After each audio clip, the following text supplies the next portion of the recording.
Hej Tom, velkommen til min podcast om basketball og kondition, som der fokuserer på det forløb, jeg har i idrætsundervisning og min egen basketballtræning i min fritid og i forbindelse med vores eget træningsprogram. Ja. Først og fremmest kunne jeg godt tænke mig at snakke helt fysiologisk omkring, hvad man opnår ved træning af kondition. Træning af konditionen er jo noget, der kan måles på blandt andet vores kondital, som vi også har gjort med en bip-test i starten af forløbet og en bip-test i slutningen af forløbet, som jeg så har forbedret mig sindssygt meget i, som jeg kommer ind på senere. Men i bund og grund, der er det egentlig, vi træner hjertet, som er en muskel i kroppen, som vi forstørrer simpelthen hjertet ved vores træning, ved vores puls, den bliver bedre og bedre, som min den er blevet.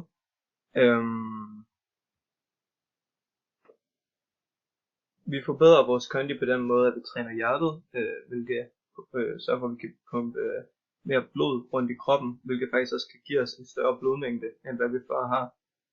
Blodet pumper selvfølgelig ilt ud i kroppen, hvilket gør, at vores iltoptagelse bliver bedre, hvilket vil gøre, at vi rent fysisk kan holde til med, at vi kan blive mere udholdende, blandt andet ved intervalløvelser og udholdenhedsøvelser. Ja. Som sagt kan man træne sin kondition på flere måder, blandt andet ved at træne sin udholdenhed, det vil sige at holde vores puls i nogenlunde samme pulsslag over en længere periode, som der selvfølgelig med tiden vil blive hårdere og hårdere. Det vil sige for eksempel en ganske normal løbetur, hvor vi holder samme tempo hele vejen igennem, der vil det jo gradvist blive hårdere og hårdere for os at løbe, jo længere vi kommer, selvom vi holder samme tempo. Fordi at kroppen simpelthen giver mere og mere, også selvom vi holder det samme tempo hele vejen igennem, så bliver det samme tempo sværere at holde. En anden måde at gøre det på, det er intervaltræning, og det er noget, som vi har brugt sindssygt meget i idræt, men også også noget, jeg har brugt meget personligt i min basketballtræning. Intervaltræning er små øvelser, der får pulsen rigtig, rigtig højt op på meget, meget kort tid. Det hedder simpelthen intervaltræning, fordi man træner i forskellige intervaller. Det vil sige, at man måske træner sindssygt hårdt. Det kunne blandt andet være med spurt, i løbens spurt, frem og tilbage, i måske 5-10 minutter, 2 minutter nogle gange kun, hvor man så holder en 5 eller 10 sekunders pause, så man simpelthen hele tiden når højt op i puls, får en pause, når højt op i puls, får en pause, for på en måde at blive ved med at holde pulsen højt op. På den måde der lærer man også at træne ens puls ved at kunne hurtigt gå fra et meget lavt puls, ved at gå fra et meget lavt tal til et meget højt tal på ingen tid. I forbindelse med konditionen har vi jo brugt basketball som sport, hvilket jeg synes er super fedt, for jeg har en kæmpe interesse for den sport.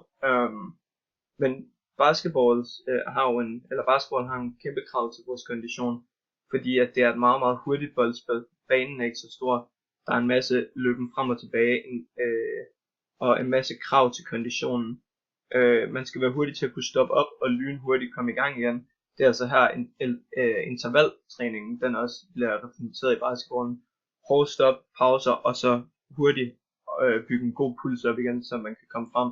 Blandt andet på angreb, hvor vi kan se, at man skal ud og repræsentere sig selv for at kunne modtage bolden. Man skal være hurtigere end sin modstander, man skal hurtigt kunne løbe frem, modtage, stå stille, løbe frem, modtage. Og i forsvar, hvor vi kan se, at du skal kunne følge med din mand for at dække den mand du dækker, eller den zone du dækker, alt efter hvilket forsvar man nu spiller, for at kunne spille et ordentligt forsvar. Du skal hurtigt kunne følge med, ellers så bliver du sat af, og det er jo nogle helt basale konditionskrav, som basketball stiller til dig som en spiller, hvis du skal kunne følge med. Der er nogle forskellige måder, som jeg blandt andet har trænet kondition i forhold til basketball med.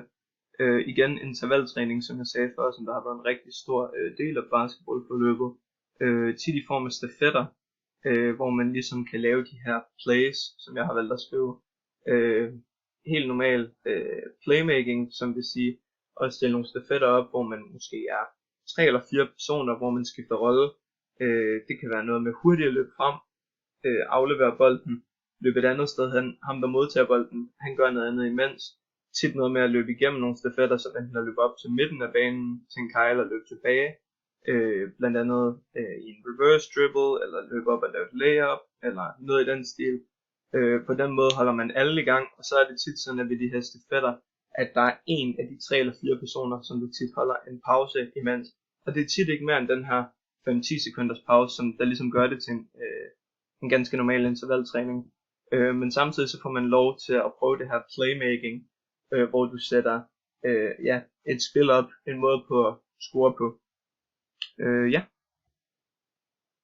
Af at træne det her nok, der booster du selvfølgelig din kondition en kæmpe del, plus du får så en helt basal, viden på hvordan spillet basketball det flower.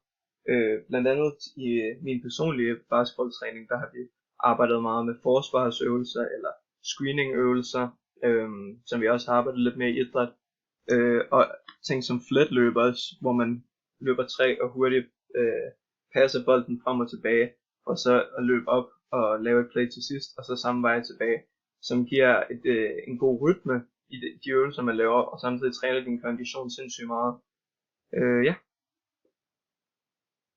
Jeg er personligt selv rigtig, rigtig glad for de ting, jeg har opnået med det, og de ting, jeg har gjort for at træne.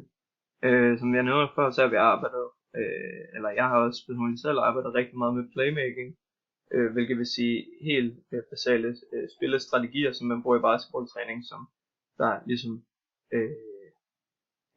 der ligesom fungerer sammen med intervaltræninger, som jeg også har skrevet her. Og så har jeg personligt selv, hver gang jeg har skulle træne noget, så har jeg kigget på spillet basketball og tænkt, hvor har jeg mine styrker, hvor har jeg mine svagheder, og så valgt at fokusere på mine svagheder. Hvis jeg ikke har kunne følge med de andre spillere, så har jeg valgt at øve intervaltræning i forbindelse med at for eksempel se hvor hurtigt jeg kan løbe på kort tid med bolden, se hvor hurtigt jeg kan løbe på kort tid uden bolden. På de her måder ligesom øge min kondition og forbedre mig selv som spiller i basketballspillet. Det grunder altså i intervaltræninger, det er det jeg har arbejdet rigtig, rigtig, rigtig meget med. Og de resultater jeg har opnået ved det, det er mit kondital, som der steg fra 37 til 41,5 i løbet af vores forløb, hvilket jo er en rigtig, rigtig, rigtig god forbedring. Og jeg har haft vægttab på cirka 4,5 kilo, hvilket jo også grundes i alt det konditræning, alt det cardiotræning vi har haft. Og jeg har fået en meget bedre udholdenhed. Det har blandt andet kunne mærke på min krop på den måde, at min krop den er justeret til, at jo mere jeg træner, jo mere sveder jeg. Hvor i starten der vil jeg meget hurtigt, så vil jeg blive rigtig, rigtig træt, men jeg vil ikke kunne få det ud på nogen måde. Jeg vil bare, min krop vil ligesom gå helt i stå, og jeg vil bare blive meget varm. Jeg kan mærke, at min krop den fysisk har fundet en måde, der passer til mig på at køle mig ned på. Min krop har ligesom justeret til det, som jeg har sat mig for at gøre, hvilket giver mig en meget, meget bedre udholdenhed. Og så udover det, så har jeg forbedret mig som spiller i spillet basketball, og er egentlig bare nået til et punkt, hvor jeg føler, at jeg kan holde et moderat niveau inden for idræt og kondition. Så ja, det var min podcast om basketball og konditræning. Og igen undskyld, at den bliver afleveret lidt for sent, men der har lige været nogle personlige ting, der lige har præget det lidt. Tak for at du med.